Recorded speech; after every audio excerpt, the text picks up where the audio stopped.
So we're going to continue our discussion of Java fork join framework programming models. If you recall where we left off last time, I'd given you an overview of the program we're going to be looking at and talked about the fact that there were several different ways of programming fork join abstractions. And we're going to dive in now and take a look at something that's called the applyAllIter method. And this particular method, as you will soon see in great detail, uses so-called work stealing to disperse tasks to worker threads in the common fork join pool. And as you can see here, you can find the code in the EX22 folder in my Java 8 directory in the live lessons repository. So all the different implementations we're going to look at all do the same thing. They just do them in different ways. And in particular, the methods all apply some operation, which is implemented here as a function, as you can see, to every item in a list that's passed in as a parameter by calling various fork join methods, and it does it in a so-called iterative way. And you'll see what that means in a second. Here is the entry point into this function. It's called applyAllIter. You can see it takes a list, an op, and a fork join pool instance, which is allocated for each method individually for reasons you'll see when we look at the diagnostics we want to keep track of. These parameters passed here are treated as effectively final variables in the anonymous inner class below. All that means is just a fancy way of saying that they're not changed. They're just passed in and used as is. Here's the entry point into the fork join framework. You can see here that we're calling the fork join pool's invoke method. Remember, invoke is one of these methods that's so-called non-fork join task client method. It's how you get a fork join task into the framework. And what we're going to be doing here is we're going to be creating ourselves a new recursive task that's going to return a list of type T. T is the type that's parameterized here. And there's a compute method that's defined on recursive task. If you remember the discussion of recursive task from a couple of videos ago, there's a compute method that is the entry point into this whole thing. So this is going to be the initial task that is processed in the fork join pool. The code is a bit more verbose than we would like, and that is because the fork join pool framework was part of Java 7 before they had the concept of functional programming and functional interfaces, and therefore we can't use lambda expressions here, sadly. So it's just a bit more syntax than we would otherwise want, but that's the price you pay. So this particular invocation is invoking the invoke method with this task passed in. And again, as I mentioned, that's how you get into the fork join framework from a non-fork join task client. This is a fork join task, but we're getting it into the framework in a non-fork join task way using invoke. And one of the things that invoke does is it's a two-way call. So it's actually going to block until the processing is done, and then it'll return the results, which will come back as a list of updated values where the op has been applied to each element in the list. Okay, so that's kind of how we get into what we're about to look at. So now we're taking a look at the compute method. This is the one that we were looking at here a second ago. And just to make everything fit onto the slide, I kind of redid this, but keep in mind this is actually part of that anonymous inner task we saw before.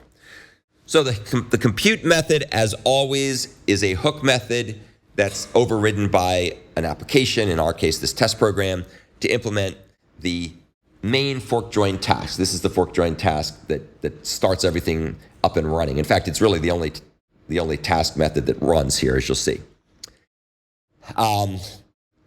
And what it does is it creates a new linked list of fork join tasks. So you can see we have a list of fork join tasks of type T allocated as a linked list. We could have used an array list, but I used a linked list here. And then we also have another linked list, which is the results list. So we have the forks list. You'll see what forks does in a second, and res, which stands for result. And you'll see what those do. Those are the two lists we're going to have. And then the rest of this method just basically initializes those lists and does things with those lists. So the first thing we're going to do here is we're going to iterate through every element in the list parameter using a good old Java for each loop. And now, of course, we could have used a for each method, but I'm kind of trying to stick a little bit with Java 7-y kind of stuff just because that's what the fork join framework is for. And so I didn't want to change my paradigm too much. So we're going to have for each loop and for each element in the list, we're going to make a new recursive task, and its compute method is going to apply the parameter, sorry, it's going to apply the element from the list, each element T of type T. It's going to apply that using the op function. So op is a function. If you recall what a function does, it's going to apply the parameter to the function. Remember, the function is going to do the reduction and multiplication of the big fractions, and then it's going to return the result. And that's going to come back as something of type T. So that's what the compute method does. So we're making a new recursive task for each element in the list. And then what we're doing, and this is really funky and really cool, is we're adding that element to the list. So it's getting added to the forks list, and we're also forking that element too. So that's a lot of things to keep track of. It's very concise, probably a little too concise, but I was trying to fit it on one slide. And so we're making a new task that does the application of the function to each element in turn, or for that element. And we add that to the forks list, and then we fork. So what fork does, if you recall, is it arranges to run the fork join task in the fork join pool. And in particular, what's happening here, and we'll look at this, we'll visualize this a little differently in a minute. What this implementation is doing is it's relying on work stealing to disperse all the tasks to the worker threads in the common fork join pool. I'm sorry, not the common fork join pool, in a designated unique fork join pool. And so what it's doing here is it's going ahead and putting them all into the calling thread's double-ended queue, the deck. So every one of these forks is going initially in the deck of the calling thread, whatever thread that happens to be. Let's say it's the main thread for that matter. And then work stealing is used to disperse all those different tasks to other worker threads in the pool. And we'll talk more about that later. So then what happens once we've got everything forked, once we've arranged to run all these things, we then have another loop that will join the results of all the forked tasks and add them to the results list.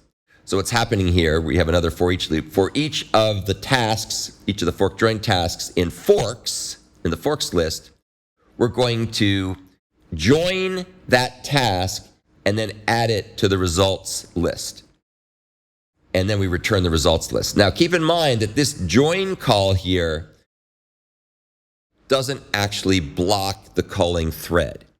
What it's really doing is it's pitching in using the Jiffy Lube pitching in model of concurrent processing that we've talked about before. And so the calling thread is actually also doing computations while it's waiting for each task to finish. So when everything's done and everything's been added to the results list is returned from the applyAllIter method. This implementation is arguably pretty simple to program and understand since it's iterative. So we loop through the list of elements. We create a recursive task for each one. We add it to the forks list. We fork, and then we have another loop that just joins with everything until we're finished.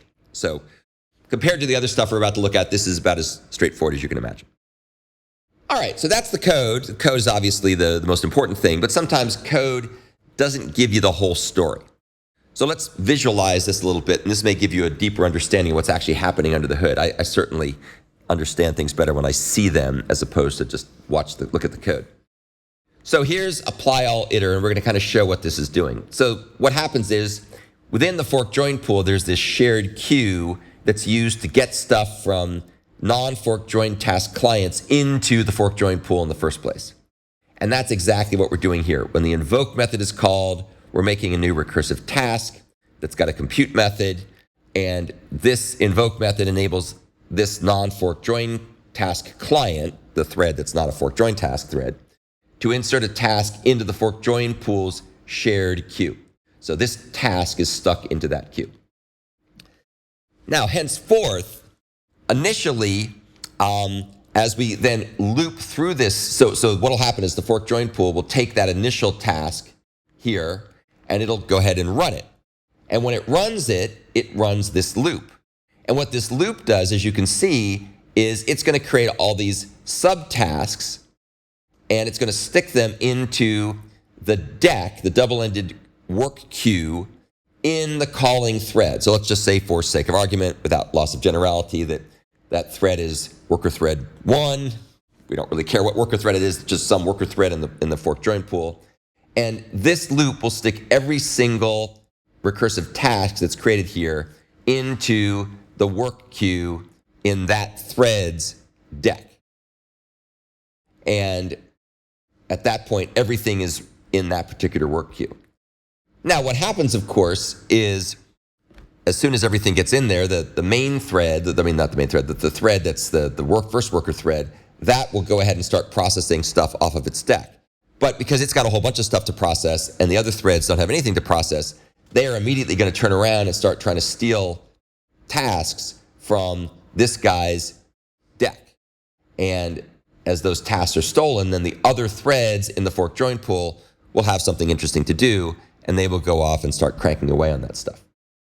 So the consequence of this particular design, this programming model of fork join pool, is that work stealing overhead is high because we got to steal all the tasks off of this deck, this work queue from this thread. All the other threads have to steal it. So stealing overhead is high.